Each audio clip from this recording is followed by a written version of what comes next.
Então Judas, o que o traíra, vendo que fora condenado, trouxe arrependido as 30 moedas de prata aos principais dos sacerdotes e anciões, dizendo: pequei traindo sangue inocente.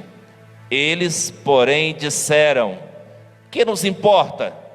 Isso é contigo. Ele, atirando para o templo as moedas de prata, retirou e foi se enforcar. Pai querido, em nome de Jesus, diante do teu trono, através do sangue da cruz, eu quero adentrar mais esta vez na tua presença, juntamente com a tua igreja reunida neste santuário, e pedir ao Senhor que venha falar-nos por tua bondade e ministrar-nos por tua misericórdia, e que o Senhor fale as nossas vidas através da tua palavra. É o pedido que te fazemos diante do teu trono, através de Jesus teu Filho. Amém. Tome o seu lugar, por favor. Irmãos, escute isso aqui. Eu quero que você preste bem atenção, você que está conectado comigo, para você entender o que eu vou ministrar nesta noite. Senão você não vai entender. Todos os discípulos de Jesus eram galileus. O que é Galileia? Galileia é chamada pelos judeus como terra desprezível, ou terra seca, ou lugar desprezível. Ninguém gostava da Galileia. Por quê? Porque depois do pós-exílio babilônico, o povo que foi habitar na Galileia eram praticamente todos gentios, e os judeus não se misturam com as pessoas não judias. Tanto é que o próprio livro do profeta Isaías fala Galileia dos gentios. Para você ter uma ideia do valor que tinha a Galileia, uma vez Salomão resolveu dar ela de presente para um rei, seu amigo. E o rei foi fazer uma peregrinação pela cidade, olhou aquilo tudo, falou assim, chegou lá para Salomão: o que é isso, meu irmão, que você está me dando? Esse negócio não presta não. Ninguém queria a Galileia, ninguém queria. Só que tem um detalhe, irmão. O Evangelho de Mateus fala de Jesus, o Galileu. Preste atenção para você entender. Isso aqui é muito interessante. O Evangelho de Mateus chama de Jesus de o Galileu. E Jesus tinha um certo prazer nisso. O Galileu, ele comia com a boca aberta. Sabe o que é pôr a comida na boca e mastigar com a boca aberta? Quando o povo, o reino do norte, que via um Galileu chegando, ele já sabia que era Galileu, o andadão, esparolado, malucão, sem modos. Ele não tinha muito jeito para a coisa. E um dia Jesus chamou os seus discípulos: vamos lá em Jerusalém. Irmão, um galileu não era bem recebido em Jerusalém, porque ele era sem jeito. Ele não tinha uma educação refinada, simples, comum. Deixa eu te contar uma coisa.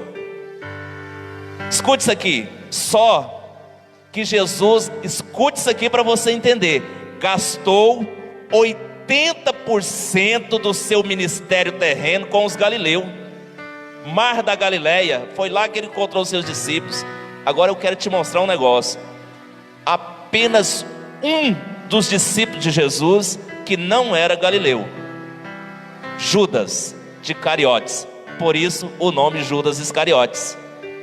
Escute isso aqui para você entender. Os moradores da região da cidade de Cariotes, eles normalmente eram pessoas refinadas na cultura, normalmente matemáticos. Por isso era o tesoureiro da igreja de Jesus. Eles tinham um perfil diferente, o nariz afiladinho, a pele mais clara. Eles eram pessoas bonitas. E Judas era de Cariotes, uma cidade que tinha o maior número de matemáticos da Palestina, para você entender. Porém, ele que cuidava das finanças da igreja de Jesus. Irmãos, todos os outros, escute isso aqui para você entender. Se você pegar o perfil dos apóstolos de Jesus, você vai perceber que eram as pessoas mais improváveis de ser instrumento de Deus na terra. Era pessoas sem educação, sem cultura, não tinha E para você ter uma ideia, o que tinha mais cultura lá um pouquinho era Mateus, que era coletor de impostos e era considerado um tirano pelo povo judeu, um traidor, para você entender. Só que eu quero que você entenda um negócio aqui, preste bem atenção. Jesus pegou esses 12 homens e colocou, os 11, e colocou a presença do seu Espírito na vida deles. Eu quero que você entenda que por mais simples e humilde que nós sejamos, nós temos alguma coisa de Deus na nossa vida para transmitir para alguém. Por mais singelo, por a palavra, às vezes usa um português errado, não tem uma cultura refinada, não tem um vocabulário rebuscado, não tem um conhecimento, não tem uma cultura, mas tem graça de Deus na vida para transmitir algo de Deus para as pessoas. Basta apenas que o Espírito Santo de Deus more dentro de você. Basta apenas que o Espírito Santo de Deus habite dentro de nós. Nós vamos ter graça para transmitir para as pessoas. Escute uma coisa. Durante toda a trajetória do ministério de Jesus, esse ministério durou cerca de 3 anos e pouquinhos. Pouca coisa, talvez 3 anos e 2 meses, para você entender. Olha só, Jesus fez toda sorte de milagres. Ele curou enfermos, ele deu vista para cego, ele ressuscitou mortos, ele curou aleijado, ele perdoou pecado, ele deu salvação, ele deu esperança, ele trouxe paz, ele trouxe perdão, ele fez os maiores, todo tipo de milagre que a raça humana poderia experimentar.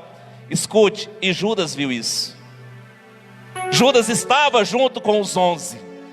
Judas presenciou Jesus curar o aleijado do tanque de Betesda. Judas presenciou Jesus curar o cego do tanque de Siloé.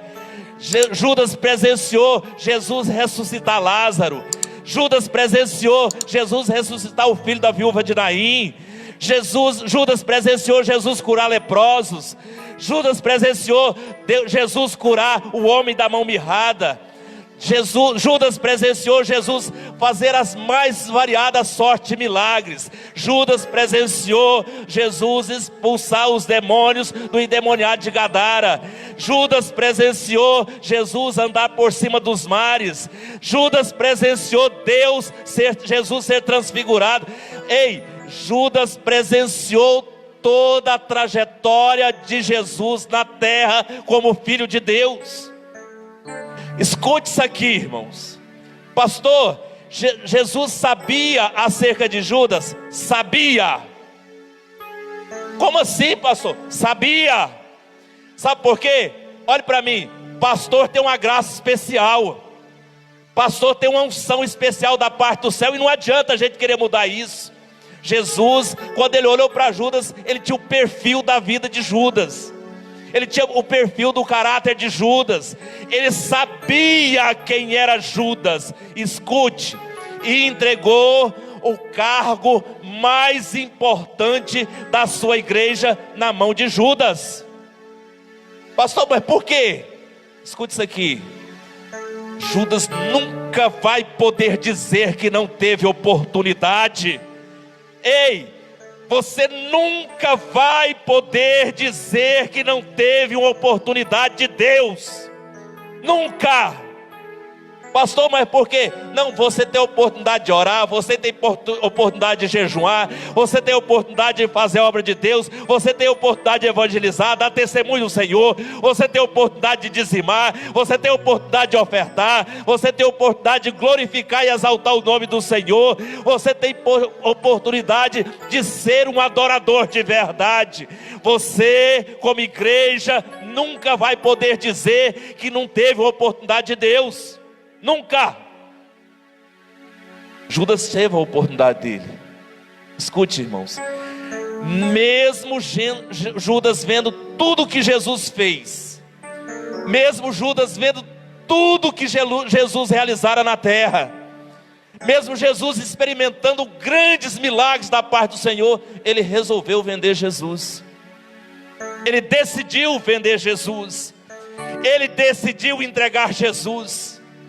Escute, irmão, o problema nosso está aqui, ó. Como vai teu coração? Como vai a tua alma? É aí que está o problema. É aí que nós precisamos entender. Porque o nosso coração, a minha vida, a sua vida, a nossa vida, ela só pode ser sondada por Deus.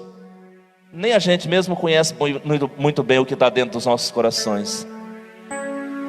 Judas havia experimentado tudo que Jesus realizara na terra e resolveu vender Jesus. E é interessante, irmãos, que depois que ele vende Jesus, que ele percebeu que Jesus ia ser crucificado mesmo, que não tinha outro jeito, que ele já tinha feito uma besteira grande, ele volta lá para consertar. Ele volta lá nos principais do povo de Israel, nos sacerdotes, e fala: olha, eu estou com remorso do que vai acontecer com Jesus, eu estou arrependido. Agora escute isso aqui, olhe para mim. Qual é a diferença do que Pedro fez do que Judas fez? Escute isso aqui. Judas não prometeu para Jesus que ia seguir até a morte. Pedro prometeu: eu vou contigo até a morte se preciso for. Na primeira oportunidade negou por 3 vezes. Judas não fez isso. O problema, olhe para mim, é a intenção do nosso coração. O problema é a intenção da nossa alma. O problema está dentro de mim. O problema está nas decisões que eu tomo. Preste atenção, irmãos. Judas voltou lá e queria entregar o dinheiro para tentar corrigir, não com ele, não com Jesus, mas consigo mesmo, o que ele havia feito. E aqui eu quero ministrar sobre as nossas vidas nesta noite. A vida de Judas trazia vozes do seu passado, trazia uma culpa incalculável dentro de si. Ele trazia um ressentimento incalculável. Segundo os psicólogos, segundo os doutores que estudam sobre a mente humana, quando uma pessoa suicida, ela não é querendo dar fim na sua vida, é se livrar do sofrimento. Queridos, era o que Judas queria fazer, dar um fim na situação que ele estava vivendo. As vozes do passado de Judas só trazia uma corda e uma árvore, uma figueira. Escute isso aqui, irmãos. Olhe para mim, você que está conectado comigo. Não seja o seu algoz. Pastor, o que é isso? Algoz é alguém que pega o outro pelo pescoço e sufoca até matar. Não seja o seu algoz. Não seja implacável com você. Meu Deus. Não seja duro com você mesmo. Aprenda a se perdoar. Aprenda a entender que você é humano. Aprenda a entender que nós somos limitados, que nós temos fraquezas. Ei, Jesus olha para você agora com a intenção de estender a mão em direção à tua vida, em direção à tua necessidade, à tua dor e o teu sofrimento. Ele está disposto a abençoar a tua vida. Pastor, foi muito grave o que eu fiz. Arrependimento traz correção, remorso traz punição. Escute, as vozes do passado de Judas só trazia remorso. Escute uma coisa, Pedro, quando encontra com Jesus no mar da Galileia, ele chega perto de Jesus e fala uma palavra para Jesus: ausenta-te de mim, porque eu não sou merecedor. Sabe o que Pedro estava dizendo? Olha aqui para mim: Senhor, o Senhor não viu o que eu fiz? O Senhor não viu as minhas atitudes? O Senhor não viu o que eu falei do Senhor? O Senhor não viu o que eu jurei que não te conhecia? Sabe o que eu quero que você entenda? O remorso você guarda para si, o arrependimento você confessa para Deus. Pode, pastor, eu pequei, pode ser o que for. Pastor, eu errei, pode ser o que for. Eu quero que você entenda, olha para mim, pode ser o que for, Jesus está pronto para te perdoar. Ei, Jesus está pronto para te perdoar. O problema, olha aqui, em nome de Jesus, o problema é que nós decidimos carregar dentro dos nossos corações a nossa culpa, que nós decidimos carregar dentro dos nossos corações o ressentimento. Ei, nós decidimos carregar dentro dos nossos corações o remorso. Ei, Jesus quer te perdoar nesta noite. Não interessa o que você fez, não interessa a atitude que você teve, não interessa o que você praticou, Ele quer te perdoar. Basta apenas que você coloque diante dEle em arrependimento tudo aquilo que você tem carregado dentro do teu coração. Ele vai entrar com providência na tua vida.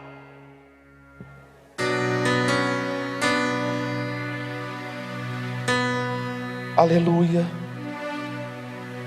Ele está interessado em alcançar o teu coração. Ele está interessado em mudar o contexto da tua vida. Ele está interessado em mudar a tua sorte. Ele está interessado em mudar o teu destino. Ele está interessado em mudar a tua vida. E Ele te trouxe aqui nesta noite. Você está comigo nessa live, não é por acaso, é porque Deus tem um projeto com a tua vida. Aleluia. Você não precisa de ter dó de você mesmo. Lance a tua dor nesta noite aos pés da cruz de Cristo, porque foi por isso que Ele morreu na cruz do Calvário, por sua vida. Foi por esta razão que Ele entregou a sua própria vida lá na cruz do Calvário, para morrer juntamente com as suas dores, com os seus medos, com os seus questionamentos, com as suas limitações, com as nossas falhas, com os nossos fracassos, para que eu e você pudéssemos estar aqui nesta noite e dizermos: nós adoramos um Deus que transformou a nossa história. Aleluia. Não interessa, irmão. Pastor, mas é muito grave. Eu não quero saber o tamanho do teu problema. Eu não quero saber o tamanho da tua dor. Eu quero te mostrar nesta noite que existe um Deus grande para alcançar a tua dor e o teu coração. Existe um Deus que pode mudar. Existe um Deus que pode agir. Eu preciso apenas que você coloque a sua vida na presença dEle. Ele vai mudar a sua história. Se nós compararmos a vida de Judas e a vida de Pedro, se tiver como medir pecado, que não tem, o pecado de Pedro foi muito mais grave, porque Judas não prometeu nada para Jesus. Mas Jesus foi lá atrás de Pedro, encontrou com ele porque ele se arrependeu daquilo que ele havia praticado. Você não precisa ter remorso. Você não precisa carregar ressentimento no teu coração. Você não precisa carregar dor dentro da sua vida. Isso é uma escolha sua. Isso é uma escolha nossa. Coloque na presença de Jesus. Ele vai mudar o curso da sua vida. Fique de pé, por favor. Pai querido, em nome de Jesus, segundo a tua graça e a tua misericórdia, segundo o teu favor e a tua bondade, eu quero pedir ao Senhor que visite o coração dos teus filhos. Eu quero pedir ao Senhor que dê a tua graça, que visite com salvação, com transformação, com presença do Senhor sobre a vida dos teus filhos.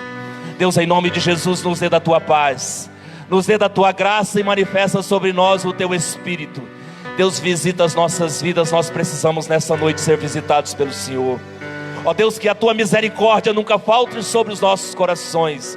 Que a presença do teu Espírito, Senhor, manifeste sobre as nossas vidas a tua graça e o teu favor, para a glória de Deus Pai, em nome de Jesus.